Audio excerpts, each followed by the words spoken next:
My grandson David experienced his first winter this year. The weather report mentioned that it was a record cold day. I couldn't help but worry about David and his mother Yvonne. I hope they haven't fallen ill due to the cold. That night, I sent a message to Yvonne on my smartphone asking, "Are you and the baby okay? Not catching a cold?" However, despite sending it 2 or 3 times, there was no reply, not even a read receipt. She's always been so responsible. I hope she's not overdoing it. After waiting another hour, I tried calling, but to no avail. This is no small matter. Worried something serious had happened, I quickly put on my thick jumper and rushed out to drive to my son's family apartment. There was no response when I rang the intercom, and fearing the worst, that Yvonne had collapsed inside, I had the building manager open the door. The apartment was dark with only the faint light from the street lamp seeping in. Groping along the wall, I searched for the light switch, relying on my memory. I fumbled for the light switch, but even after trying several times, the lights wouldn't turn on. What's going on here? I thought, feeling a mix of anxiety and irritation. With no other option, I used my smartphone's flashlight to look around. "Yvonne, are you there?" Could it be that they are just out? Just as I was about to leave, I thought I heard a baby's cry from the bedroom. "Yvonne, are you there?" I quickly headed to the bedroom. There, I found Yvonne shivering from the cold, but desperately wrapping newborn David in a sheet to keep him warm. What happened? To my shock, Yvonne's once long and proud black hair was now chopped off, almost completely shaved. This is terrible. What happened here? My name is Mary Smith. I'm 61 years old. I've worked as a hairstylist for many years, running a salon out of my home. Chatting casually with my regulars during their appointments has always been the highlight of my day. The salon was originally started by my husband and me. However, he passed away from cancer when he was young, not long after our son Harry was born. Despite the challenges, I raised Harry single-handedly. But Harry didn't make it easy. He often skipped school and got into trouble when he did attend. After graduating high school, he didn't continue his education and instead spent his days hanging out in town. I often wondered if it was a sense of inferiority from not having a father around, or maybe it's because I wasn't a good enough mother. I always worried about Harry's future, never finding an answer. So when Harry suddenly said one day, "I want to be a hairstylist," I was so surprised I pinched my cheek, thinking I was dreaming. "What's gotten into you? Hairstylists are popular with the ladies, right?" Harry replied with a smirk. "Guess kids do grow up watching their parents, huh?" Regardless of the reason, I decided to take a positive view of my son showing interest in his future for the first time. Harry successfully graduated from cosmetology school and started working as an apprentice at a senior's salon. That's where he met Yvonne, who would later become his wife. Harry was smitten with her at first sight, and after a strong pursuit, announced to me with a confident smile, "I've decided to marry this girl," introducing me to Yvonne. "Nice to meet you. I'm Yvonne. You are a hairstylist too, right? I look forward to learning from you." Yvonne, with her long black hair and bright smile, was a wonderful woman. "Likewise. I look forward to that," I replied, instantly liking her. A year after their marriage, Harry expressed his desire to start his own salon. Though he hadn't been an apprentice for long, he seemed to have gained a lot of confidence as a hairstylist. "I want to have my own place and prove my skills." Honestly, I was a bit worried.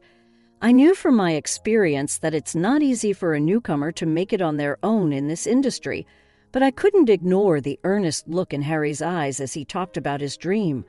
"How much do you have saved up?" He showed me his bank book with a troubled look and a sigh. Despite having a steady income, he was spending just as much as he earned. With this pattern, he was far from having enough to start his own business. Harry had been squandering most of his earnings on leisure. Perhaps I should have advised him to give up then, but I smiled and said, "Don't worry about the money." Maybe it was my way of making up for the loneliness of growing up without a father. Truth be told, I hadn't touched the life insurance money left by my late husband. "It's for Harry. You forgive me, right?" I whispered to my husband's portrait. One of my regulars was knowledgeable in real estate, so I consulted with her. That place would be perfect. It was a property that had been used as a barber shop until half a year ago, but the owner had retired due to old age. The location wasn't bad, and she thought it might be just right for Harry's new start. During the renovation, one of my regulars said, "Use my husband. He just lazes around the house on his days off anyway." Another chimed in, "My son's studying architecture in college and is home for the summer break. He can help out too, get some hands-on experience." Thanks to their help, the construction went smoothly. Once we got the health department's approval, the salon opened in no time. I never imagined I could set up my own business so quickly. You should thank everyone. It's not something you could have done alone, I said. I know, I'm grateful to you, Mom," Harry replied. Then I handed Harry the bank book containing the remainder of his father's inheritance. The purchase and renovation costs were lower than expected. So there was still more than half left. "This is a gift from your father to you. Use it wisely for business expenses and don't you dare waste it." Yeah, I'm not a kid." "I get it," Harry said, chuckling in annoyance. "Don't worry, I'll keep a close eye on Harry to make sure he doesn't spend the money foolishly," Yvonne said with a bright smile. Her words made me laugh. With Yvonne's help, I didn't need to worry about interfering any further. I optimistically decided to watch over their business from a distance. But soon I realized my optimism was misplaced. Yvonne occasionally visited my salon to update me on their progress, and each time her expression grew more somber. 3 months after Harry's salon opened, she confided, "Harry's not putting his heart into the work." Why? He was so enthusiastic at first, sure that his skills would bring in customers. But within a month, he stopped smiling and began treating customers coldly. As a result, our reputation has plummeted, and customers have stopped coming. I couldn't believe what I was hearing. Harry had wanted his own salon so badly. What had changed in such a short time? Harry thought that being a good hairstylist was all it took, but running a salon is more than that, Yvonne sighed. Indeed, she was right. Business doesn't work just on the quality of your work. Customer service plays a huge role in business. It seemed Harry was missing that fundamental understanding. "So what's Harry doing now?" I asked. "He's frustrated about the lack of customers and spends his days drinking. If he doesn't get his act together, we'll lose even more clients. Right now, I'm handling the customers we do have, but if our reputation keeps dropping, the business will only get worse," Yvonne explained, looking like she was on the verge of tears. I felt the same way. "All right, I'll have a serious talk with him next time I see him." "Thank you so much," Yvonne said, bowing deeply before brushing back her long black hair. "Your hair is always so stunning," I commented, trying to lighten the mood. "I started growing it out in middle school," she said proudly. "Been that long? Any particular reason?" "Are you familiar with hair donation?" Yvonne looked at me earnestly. "Hair donation? I think I heard about it at a hairstylist's meeting, but I don't know much about it," I replied. "It's about making wigs from real hair for children who've lost their hair due to congenital diseases, illness, or accidents. I've been growing my hair to donate to organizations involved in this. Isn't it wonderful to be able to help someone?" I read an article about an actress who was doing it, and I thought maybe I could do that too. "Wow, that's really admirable, especially for someone as young as you," I said, overwhelmed by Yvonne's passion. 6 months into her marriage with Harry, Ivan got pregnant. She's always been so conscientious, always pushing herself too hard. When I'm not looking, Ivan, this is the most crucial time. You really shouldn't overdo it. I repeatedly warned her. Every time she'd just lightly laugh and say, "Don't worry, I'm taking it easy. Consulting with the baby in my belly." But in reality, Ivan worked at the salon right up until the last month of her pregnancy, supporting the family while Harry's attitude worsened. What is he even thinking? Every time Ivan updated me, I felt my own shortcomings as a mother. One day, I finished work early and decided to check on their salon. I ran into Harry just as he was about to leave. "Where are you going?" "Out for a drink? There won't be any more customers today anyway," he said nonchalantly, laughing off his situation. The lack of customers had become normal for Harry, and he wasn't even trying to improve things anymore. "You're about to become a father, you know."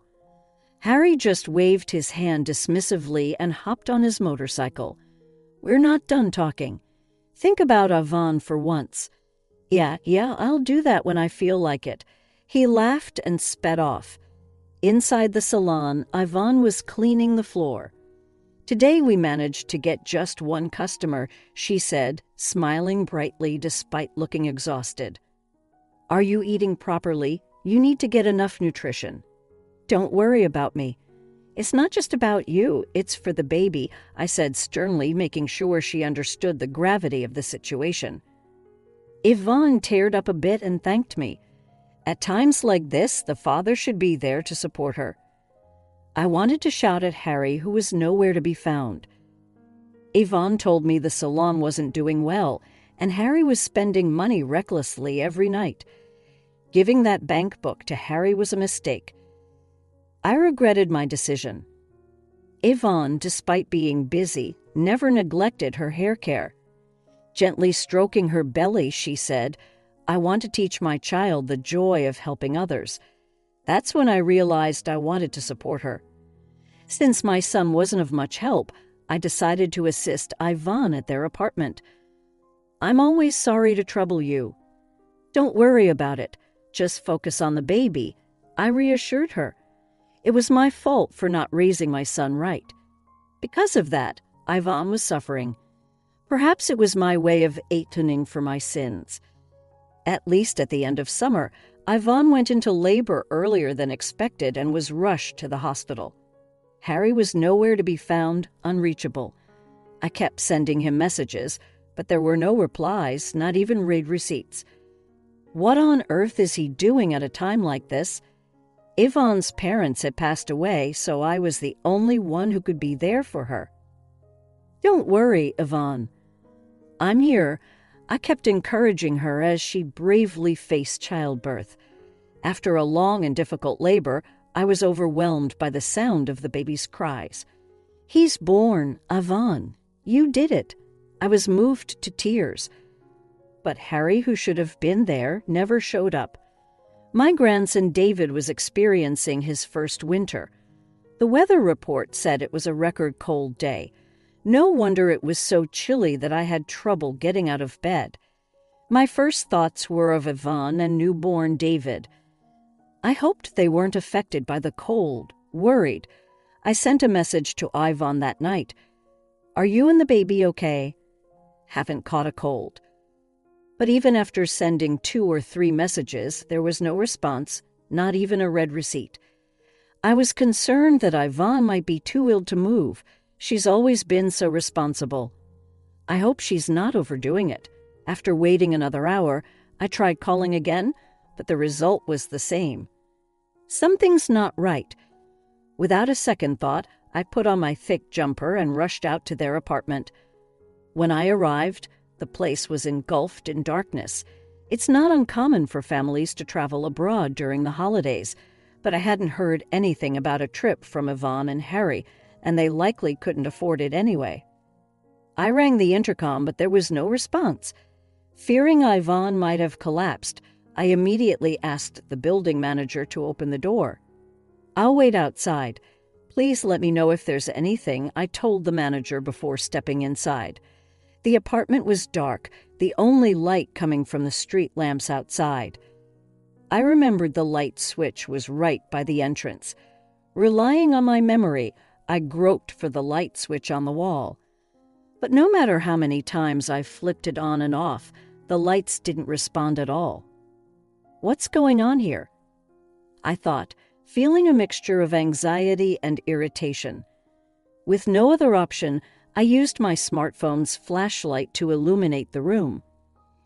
As I stepped inside, "Yvonne, are you here?" I called out in the living room, but there was no answer. Maybe they had just gone out.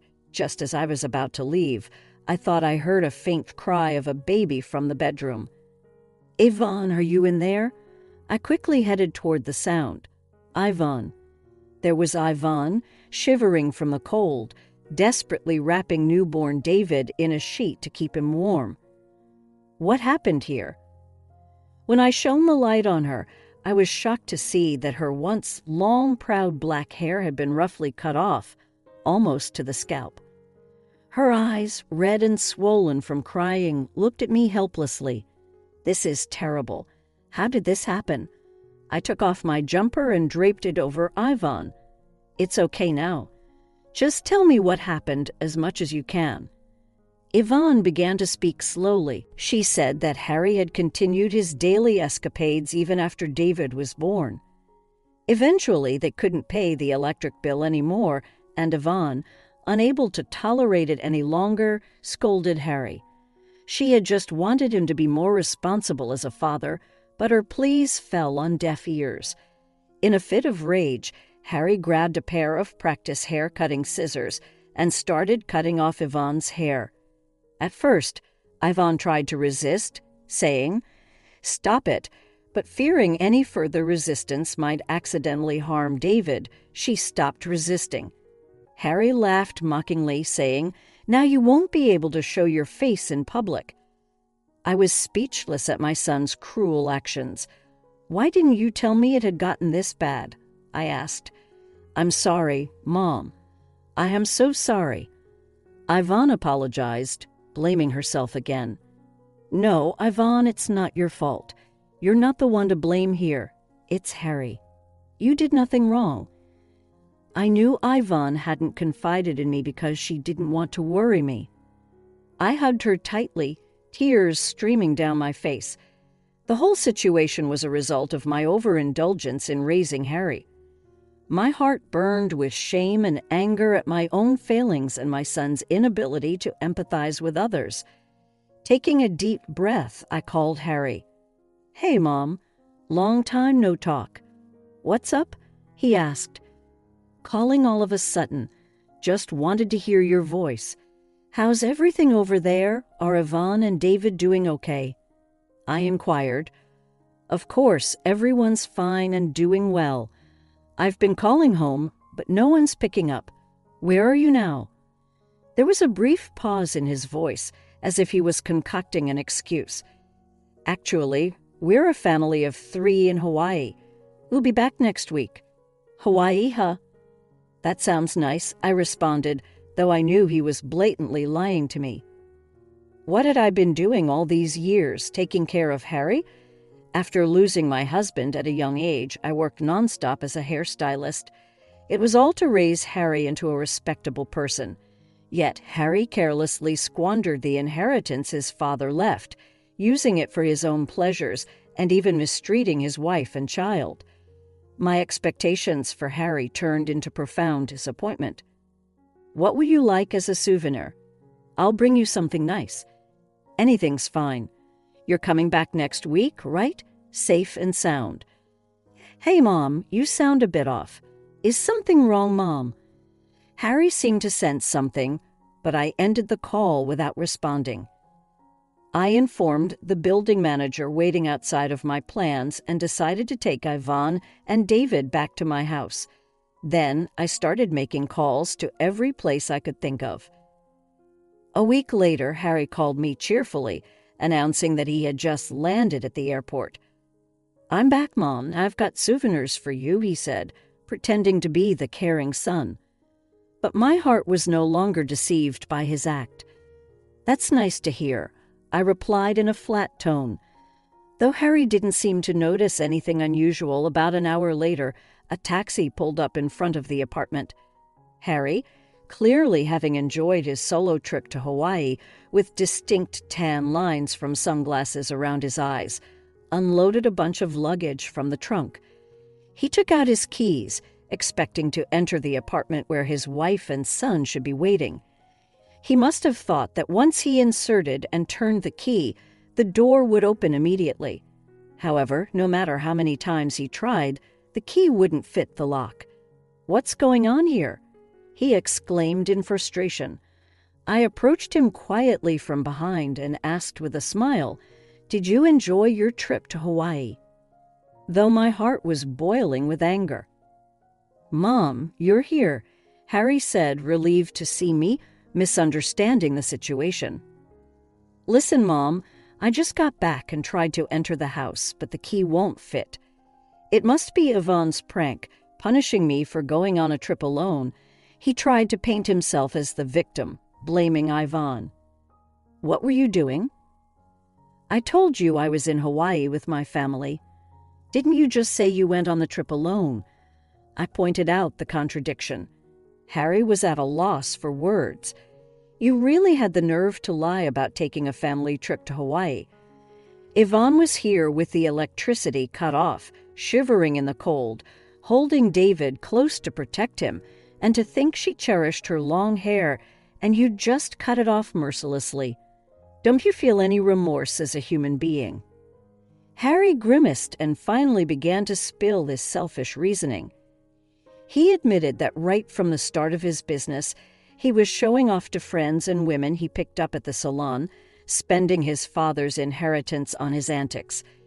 He knew such spending would quickly deplete any fortune, but after getting a taste of the power of money, he continued his lavish lifestyle even after the inheritance ran out, racking up debts to buy gifts and take trips. "I guess I messed up there, but right now, I just want to get inside the house." "It's freezing in Japan," Harry replied, rubbing his arms theatrically, showing no sign of remorse. "The cold Yvonne and David endured is nothing compared to this. Plus, you no longer have a home here. I've already canceled the lease on the apartment. It's time you find your own place to live," I said firmly. "Cancel the lease? What? Why would you do something like that without asking me?" Harry protested, suddenly panicking.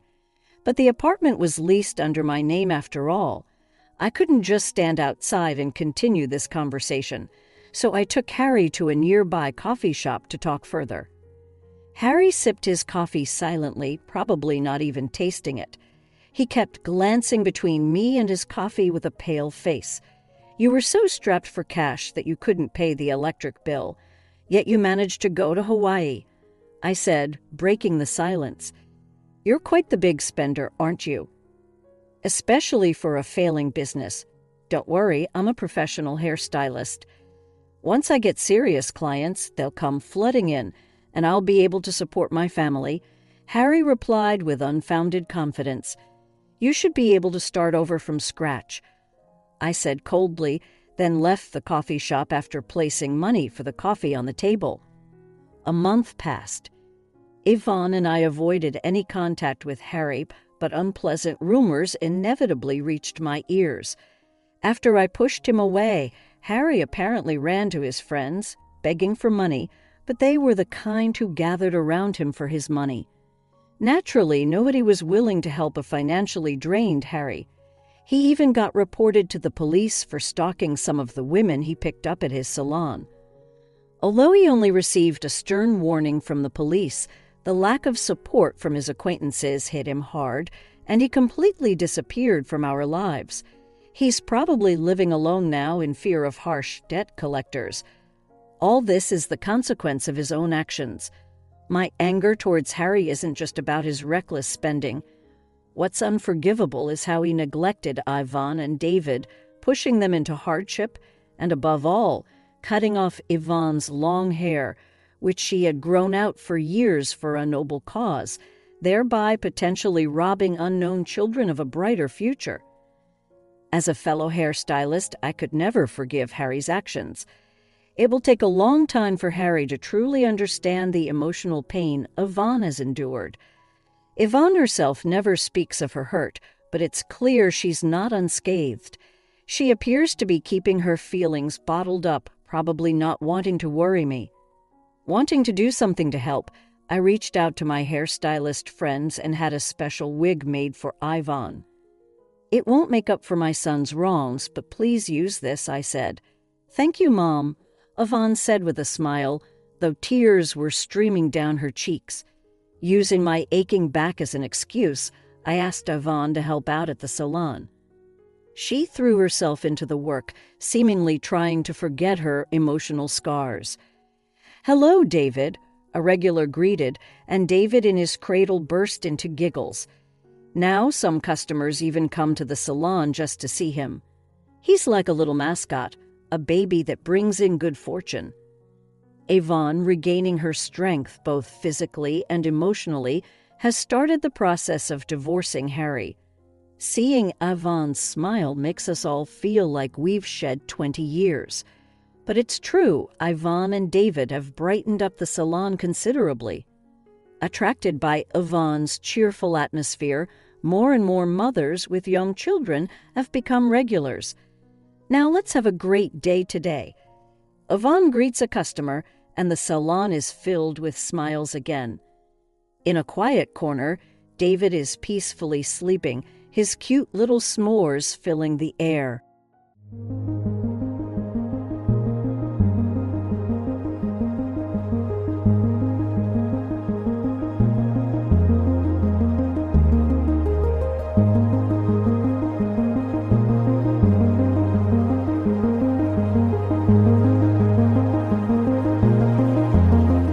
All right, everyone's presentations are done. Nick, the manager, said as he tried to move the discussion forward. Excuse me, I haven't. I recently found out something. Nick interrupted me and began to speak. There's apparently someone in this department who didn't graduate high school and is just a part-timer. Meetings should be for employees only. Absolutely right. His lackey, Mike, of course, agreed with Nick. I'm leaving. After leaving the meeting room, I started to shut down my computer. I noticed that an email had arrived, not in my personal inbox, but in the company's shared email. Thinking, there's no point in speaking up, no one will listen, I went home quietly. The next day, I heard a commotion from Nick's desk. He was staring at his computer screen, his face pale. Nick! Is something wrong? Mike looked at the screen with him. And he turned even paler than Nick. Why is he so angry? Knowing the reason for Mike's distress, I thought to myself, serves them right. My name is Adam. My mother passed away when I was in the 9th grade, and I was raised by my father. Well, you could hardly call it being raised. After my mother passed, my father changed. He drowned his sorrows in alcohol, and though he still went to work, he squandered our living expenses on horse racing. Because of that, I had to start working part-time as soon as I entered high school. Every month, I went to the convenience store with bills in hand that couldn't be auto-deducted from my father's account. Even though I endured it because I didn't want to be alone, I reached my limit in my second year of high school and dropped out. I found a live-in job at a distant inn. Thank you for everything. The day I left home, my father, still staring at the TV, spoke. Take care. That was our last conversation. Back then, 18 wasn't the age of majority, so I needed my father's permission to work, and I couldn't hide my place of employment. Yet, my father never visited me even once. I kept working just to survive, and before I knew it, I was 42. Years of hard work paid off, and I was transferred to the headquarters. I was thrilled to be recognized by the company, as I thought I'd be working in the field until retirement due to my lack of formal education. Listen up. Our work can change the future of our employees. Don't drag us down. On my first day after the transfer, Nick, dressed in an expensive suit, spoke sternly. There was a reason for this. Our inn was located in a prominent tourist destination, known so well that everyone in the state could sing its commercial jingle. At its peak, we had 5 locations within the state. But that was long ago. Due to financial difficulties and aging facilities, only the place where I had worked for many years and the original establishment remained. I was prepared to lose my job anytime, but now there was a glimmer of hope. With the rise of social media, the tourist area where the inn was located started gaining attention again. Depending on how hard the sales department, where I was transferred, worked, we could either thrive or be forced to give up this prime location to the new hotel chains continuously popping up. For Nick, who had switched careers from another industry to strengthen our sales, this was a battle he couldn't afford to lose. I understood why he had to be strict. "I will do my best." Nick sneered at my enthusiastic declaration. "Did you not hear what I said?" "I'm sorry." I thought I was listening carefully. Out of habit from years of customer service, I apologized reflexively, though I had no idea what had offended him. Someone was watching me with a smirk. In this department, there are those who are expected to excel and those who have been shoved here because they have nowhere else to go. You are the latter. It was Mike, the section chief. He's 7 years younger, at 35.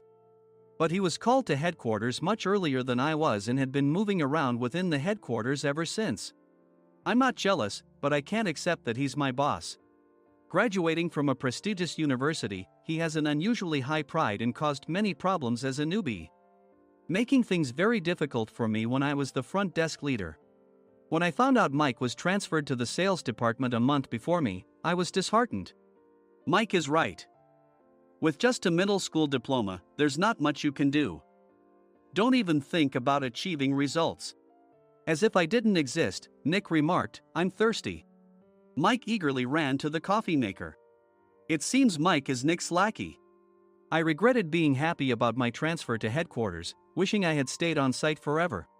Send a direct mail to every company on this list by the end of the day. Nick only assigned me tasks that even a new graduate could handle. What? There are over 1,000 companies. You want me to send to all of them by today? Yes, if you and your fellow misfits split the work, even those with nowhere else to go should finish by today. I glanced at the employees typing away expressionlessly.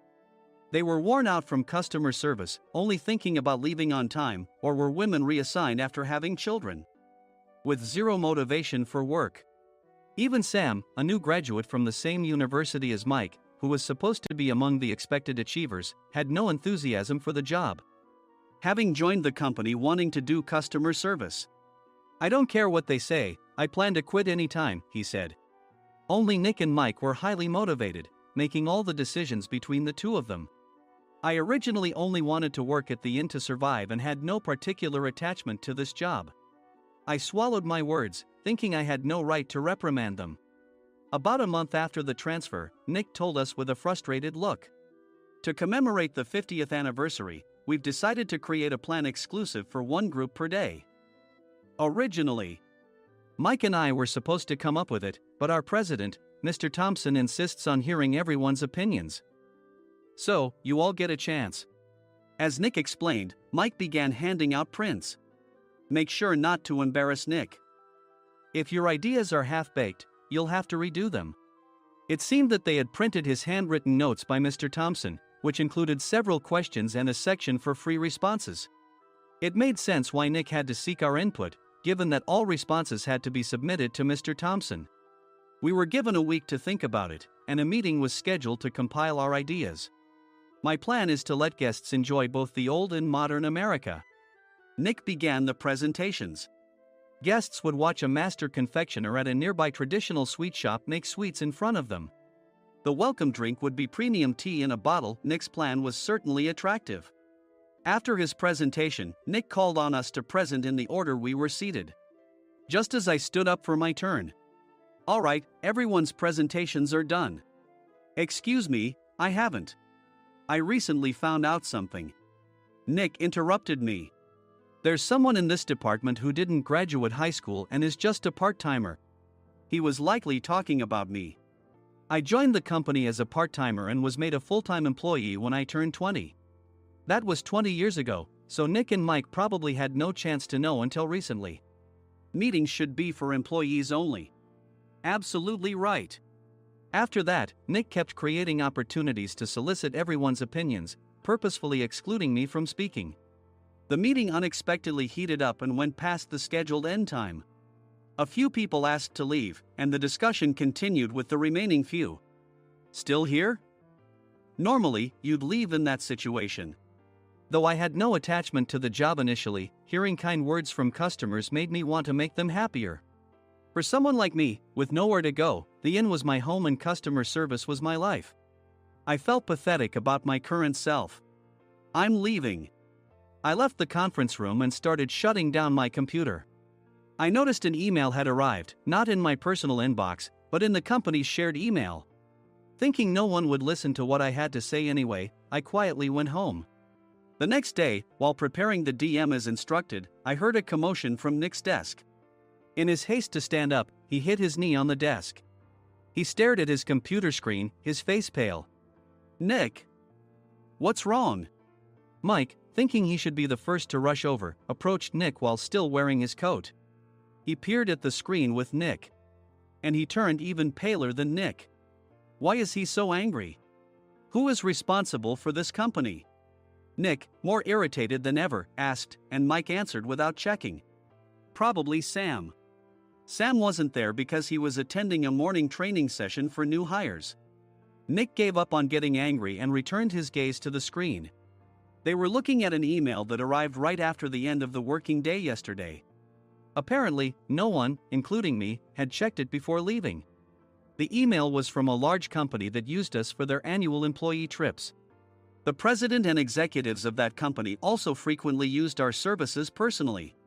President of the company, Mr. Mason himself, had declared that neither he nor his company would ever use our services again. Well, some companies cancel their employee trips or stop using our services due to financial struggles. Let's just move on. Mike kept wiping the sweat from his forehead with a handkerchief. Knowing why Mike was so agitated, I quietly watched their interaction. Do you know how much revenue we get from that company? We can find other guests to fill the rooms, but we'll lose the banquet costs, gift shop revenue, rental car fees, and more. Moreover, the gifts were supposed to be prepared by the traditional confectionery shop involved in Nick's proposed plan. If it's known that we incurred such a huge loss at this critical time, Nick's position in the company would be jeopardized. Nick took a deep breath, seemingly trying to calm himself. All right, Mike. Go to New York right now and apologize to Mr. Mason. What? You're coming with me, right? I have urgent work to do. I trust you, which is why I'm entrusting this to you. Please. Mike, believing Nick's sincerity, agreed with a determined look on his face, saying, yes. That's Nick for you. Even if Mike went to apologize, Nick would shift all the blame onto him if the client didn't change their mind. Well, it was Mike's fault to begin with, so it served him right. About 3 hours later, Sam answered a call from somewhere and repeatedly apologized, saying, I'm very sorry. Everyone watched to see what was happening. After ending the call, he informed Nick with a weary tone. When Mike arrived at the client's company, he only made things worse, further infuriating Mr. Mason. He was demanding, get his boss here immediately. It was no wonder Sam was exhausted, dealing with such a call right after returning from training. What is that idiot doing? All right, Adam, you're coming with me. If sacrificing Mike didn't work, then I must be next. Normally, I'd want to refuse at all costs, but I saw an opportunity in this situation. If I can be of assistance, I'd be happy to join you. I immediately followed Nick, and we flew to New York. When we introduced ourselves at the reception, it became clear how serious the situation was. As the receptionist personally escorted us to the president's office. Angry voices leaked through the door, making both Nick and me uneasy. Excuse me. I'm Nick, the supervisor. I understand my subordinate has caused you trouble, and I deeply apologize. Nick, with his experience in the corporate world, knew enough to offer an apology before excuses. However, his customer service skills left much to be desired. I sighed as I saw Mike trembling like a small dog in the corner of the room. What kind of training are you giving your subordinates? Mr. Mason glared at Nick with a red face. The intensity of his gaze made even Nick take a step back. Regrettably, I joined this company only 2 years ago and was unaware of Mike's issues. I should have identified his shortcomings sooner. Indeed. I should have realized sooner. No sensible person would come to apologize and then give a lengthy presentation on the drawbacks of not using their in. Nick froze, his mouth slightly open. Suspecting the worst, I picked up the documents that had fallen to the floor. It seemed Mike hastily prepared these documents on the plane, listing the disadvantages. Disadvantage 1: if you change the venue for the company trip, employees might suspect it's for cost-cutting reasons, leading to a negative impression. Reading it aloud half-jokingly, Nick snatched the papers from my hand and checked the contents with a furious expression. Among the stack of documents was a receipt from a nearby convenience store's copy machine. I felt a pang of dread, hoping he hadn't shown the receipt as well. What do you think he said when I asked what kind of nerve he had to do this? I'm very sorry. Faced with the dire situation, Nick must have thought there was nothing left to do but apologize. In a voice smaller than I'd ever heard from him, he uttered words of apology. He said, "I'm a Harvard graduate. I don't believe I said anything wrong." Mike! What have you done? Forgetting his plan to pin the blame on Mike, Nick yelled loudly, even in front of Mr. Mason. "I didn't do anything wrong." "You're still saying that? Look at him." Mike pointed at me with a shaking hand. "I was assigned to headquarters in my 20s and now I'm a section chief. This guy only made it to headquarters at 42. Everything I've done proves I was right. So why are we losing the contract?" Having said his piece, Mike collapsed to the floor. "Of course. You were sent there because you had nowhere else to go." Mike never expected to hear such words from someone he looked down upon. He lunged at me, and Nick hurriedly stepped in to stop him. "Mr. Thompson told me Mike is a quick thinker, and to take good care of him." There's no way he was pushed aside. "Don't make things worse here. He didn't say quick thinker, he said only quick-witted, didn't he?"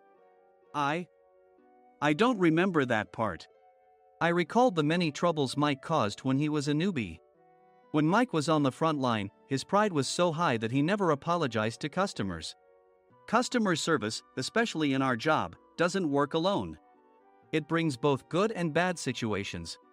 If the front staff or housekeepers made mistakes, or the cleaning company didn't properly clean a room, one had to apologize to the customers regardless of personal fault.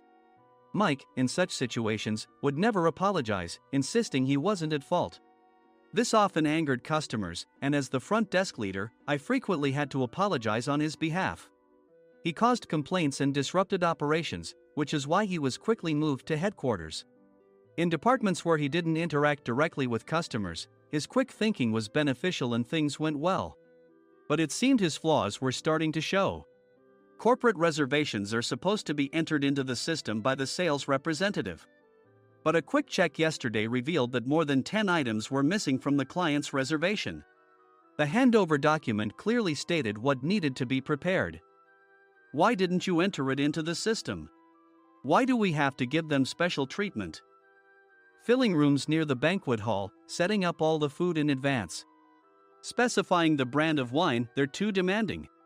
No wonder he always angered customers, I thought, feeling a headache coming on. Grouping them in rooms near the banquet hall is for our benefit too. It makes it easier for the staff to set up beds and serve breakfast since everyone's schedule is synchronized. As for the other requests, Mr. Mason suggested them to lighten our load. I didn't know that. Nick finally seemed to realize that Mike was the one who had angered the client. What did you say to them? I just told them we wouldn't give them special treatment anymore. We shouldn't waste effort on things that don't bring in money. I was utterly exasperated at his lack of understanding of customer service. Of course, we shouldn't comply with unreasonable demands. But carrying over successful practices from past stays makes customers feel remembered and enhances their experience. Good memories encourage repeat visits. That's part of our job. I looked down at Mike, who was sitting on the floor. In our job, nothing is a waste. Mr. Thompson likely moved you to the sales department, hoping you'd finally understand this. How do you think he feels now that you've failed to meet his expectations? Mike, tears in his eyes, fled the president's office. I was amazed he still hadn't apologized. You have it tough, Adam. It's okay, we're all employees of the same company. I deeply apologize for this disrespectful incident. Especially after all the care you've shown us. If it weren't for you, Adam, I really would have stopped staying here. When I heard you were moving to the sales department, I was willing to reconsider if you handled it. Seeing us talk so amicably, Nick's face contorted. Do you two know each other? Adam's service is excellent. I always requested him specifically.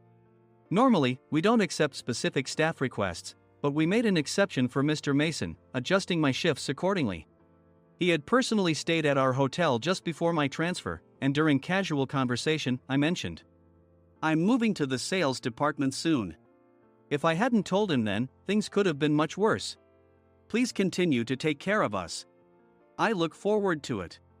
On the return flight, Nick awkwardly offered me a can of beer. It's still working hours. Of course, I had no intention of forgiving him for a single beer. Nick might try to pin everything on Mike and avoid any consequences. While pondering this, a startling fact came to light. Nick, the tea bottles for the plan have arrived. I handed Nick a bottle labeled with our inn's name. They look good. What are you talking about? These are plastic bottles. I had assumed we would use the trendy, high-end bottling tea. But what arrived were ordinary plastic bottles of tea with customized labels. The only unique aspect was the label, which had the inn's name, making it look customized. Upon further investigation, I discovered that a substantial amount of money was set to be paid to the tea company. It was priced like bottling tea. Does this plastic bottle really cost $100 each? The tea inside is specially blended for us. The extra cost is for that. Wouldn't it be better to use another tea company? Or is there a specific reason we must use this one? As Nick continued to make excuses, I showed him a printed email. I informed the tea company's president, Mr. Mitchell, that we discovered irregular payments and he confessed. He said you two were high school classmates and planned to split the extra money. That idiot. Why did he confess? That's not important. You should worry about yourself. This could turn into a police matter. Opening the bottle cap, I suggested. How about calming down with this tea? It supposedly has a relaxing effect. Nick drank the tea frantically. In the following days, decisions were made about their fates. Mike was reassigned to the General Affairs Department, with no chance of transfer or promotion, as per Mr. Thompson's orders. As for Nick, since the payment to the tea company hadn't yet been made, he narrowly avoided legal trouble. Instead, he was encouraged to leave the company, and to avoid further complications, Nick submitted his resignation.